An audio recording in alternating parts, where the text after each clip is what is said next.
Detail చూస్తే CM Revanth Reddy Vikarabad జిల్లా పరిగిలో ఎన్నికల ప్రచారం నిర్వహించారు. 2 ఏళ్ల ప్రజాపాలనలో సంక్షేమం అభివృద్ధి కొనసాగిస్తున్నామని రేవంత్ రెడ్డి తెలిపారు.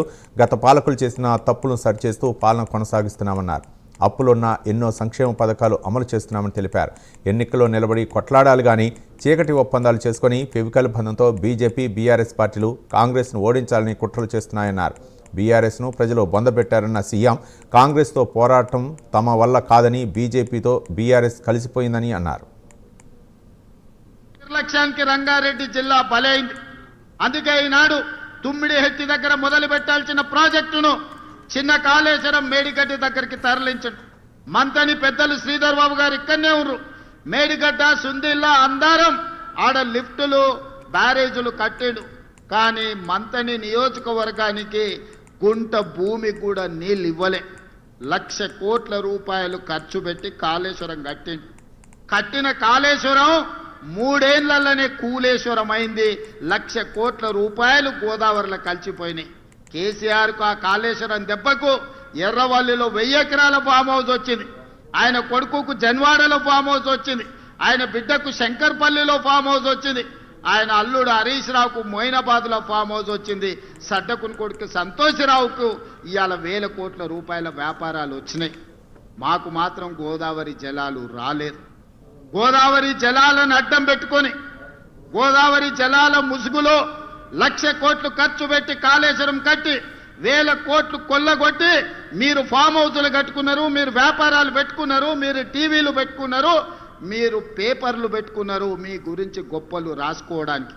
కానీ మాకు మాత్రం చుక్క నీరు రాలే. డ్రైనేజీ ఇస్తాం, తాండూరుకి కాగ్నా నీళ్లు ఇస్తాం, తాగే నీళ్లు కాగ్నా నుంచి ఇచ్చే బాధ్యత మాది. పరిగి మున్సిపాలిటీ అభివృద్ధి చేయడంతో పాటు వికారాబాద్ మున్సిపాలిటీని అభివృద్ధి చేస్తాం.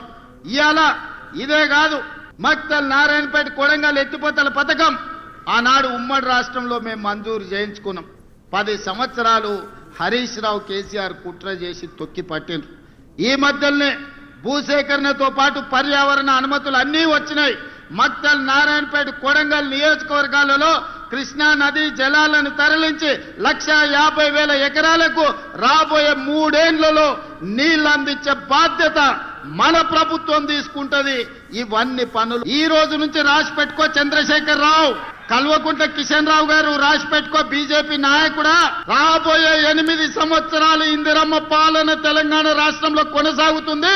తెలంగాణ రాష్ట్రాన్ని దేశంలోనే నెంబర్ 1 గా అభివృద్ధి చేసి మా రీజనల్ రింగ్ రోడ్డు పూర్తి చేసుకుంటాం, మా వికారాబాద్ కృష్ణా రైల్వే లైన్ పూర్తి చేసుకుంటాం, మా ప్రాణహిత చేవెళ్ల ప్రాజెక్టును పూర్తి చేసుకుంటాం, మా మక్తల్ నారాయణపేట కొడంగల్ ఎత్తిపోతల పథకాన్ని పూర్తి చేసుకుంటాం, మా వికారాబాదును ఒక ప్రపంచ పర్యాటక కేంద్రంగా మేము పూర్తి చేసుకుంటాం, మా అప్పా జంక్షన్ నుంచి మన్నెగూడ నుంచి తాండూరుకు రోడ్డు పూర్తి చేసుకుంటాం, కాగ్నా నీళ్లు తాండూరుకు తీసుకెళ్తాం, కాగ్నాలో తాండూరులో అండర్ గ్రౌండ్ డ్రైనేజీని పూర్తి చేసుకుంటాం. నువ్వు నీ తాతలు అందరు ఎవరెవరు అడ్డం వస్తారో చూస్తాం. ఈ ఎన్నికల్లో మీరు చేసే కుట్రలన్నీ కూడా చెయ్యండి అని చెప్పి నేను ఈరోజు సవాలు విసురుతున్నా. గట్లెట్లా పిలుస్తారని అడుగుతున్నారు. ఇవాళ తప్పు చేసినోని అంగి పట్టి ఈడ్చుకొచ్చే చట్టం ఉంది మన దగ్గర. ఇవాళ ఆయన చరిత్రనంట నేను మొత్తం రూపుమాపే ప్రయత్నం చేస్తుండంట. హరీష్ రావు గారు మీ మామ దొంగ పాస్పోర్ట్ల చరిత్ర నేను తూడిపినా పోతదా?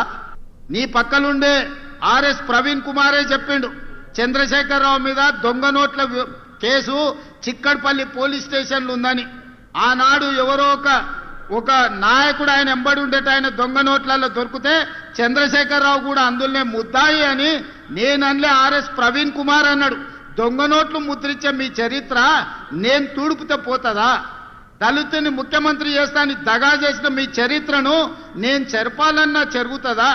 దళితులకు 3 ఎకరాలు ఇస్తాన్న మీ హామీ నేను తూడ్చేస్తే పోతుందా? డబుల్ బెడ్రూమ్ ఇల్లు ఇస్తాను పేదోళ్ళని చేసిన మోసానికి ఈ రోజు నేను ఒకవేళ చెరపాలనుకున్న మీ చరిత్ర మీద మీరు ఈ తెలంగాణ రాష్ట్రానికి ముఖ్యమంత్రి అయి ద్రోహిగా చరిత్రలో నిలబడిపోయినరే.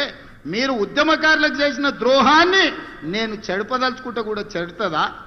మీ చరిత్ర దొంగ పాస్పోర్ట్లు, మీ చరిత్ర దొంగ నోట్లు, మీ చరిత్ర దళితులను దగా చేసిన చరిత్ర, మీ చరిత్ర తెలంగాణ ఉద్యమకారులను దోకా చేసిన చరిత్ర, మీ చరిత్ర నేను చెరపదలుచుకున్నా చెరిగేదేనా అని నేను అడుగుతున్నా హరీష్ రావు గారిని. అందుకే మీ చరిత్రను ఎవ్వడు చెరపలేరు. శాశ్వతంగా తెలంగాణ ద్రోహిగా, పాపాల భైరవుడుగా తెలంగాణ ఉన్నంతకాలం చంద్రశేఖరరావు పాపాల భైరవుడు అని తెలంగాణ చరిత్రలో ఉంటుంది హరీష్ రావు గారు. దీన్ని ఎవ్వరు చెరపలేరు. ఇది తెలంగాణ సమాజానికి అంత తెలుసు. అందుకే నేను ఏం ప్రయత్నం చెయ్యా, మీ చరిత్రను కావాలంటే మా కార్యకర్తలకు చెప్పి గోడల మీద రాపిస్తా ఎప్పటికి ఉండేటట్టు.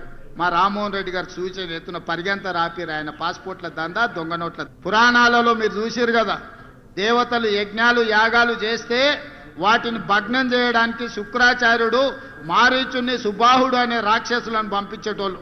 వాళ్ళు నెయ్యి పోసి యాగం చేస్తుంటే వాళ్ళు రక్తం మాంసాలు తీసుకొచ్చి దాంట్లో వేసేటోళ్ళు ఈ యజ్ఞాలు యాగాలను భగ్నం చేయనికి. ఇవాళ తెలంగాణలో కూడా మేము కష్టపడి అభివృద్ధి చేస్తుంటే ఈ మారీచుడు సుబాహుడు కాళ్ళల్లో కట్టెలు పెట్టి తిరిగే ప్రయత్నం చేస్తున్నారు. ఊరూరు తిరుగుతురు. మా తెలంగాణ జాతి పితకు చంద్రశేఖరరావు గారికి టెలిఫోన్ ట్యాపింగ్లో నోటీస్ ఇచ్చిరని నేను ఒక్క మాట అడగదలుచుకున్నా. ఎవరిని వదిలినరా మీరు?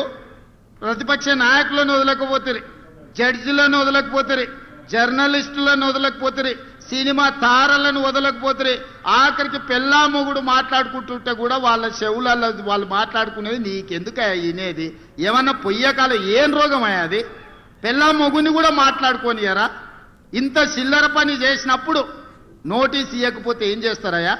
అసలు బేడీలేసి ఈడ్స్కి రావాలి. ఇంకా మన పోలీసు వాళ్ళు మంచోళ్ళు కాబట్టి నోటీస్ ఇచ్చి రమ్మంటే లేదు లేదు నేను ఫామ్ హౌస్లో ఉన్నా దావతులు చేసుకుంటున్నా మీరు ఆడికే రమ్మని అడిగారు. ఎవడన్నా తప్పు చేసినోడు రమ్మంటాడే?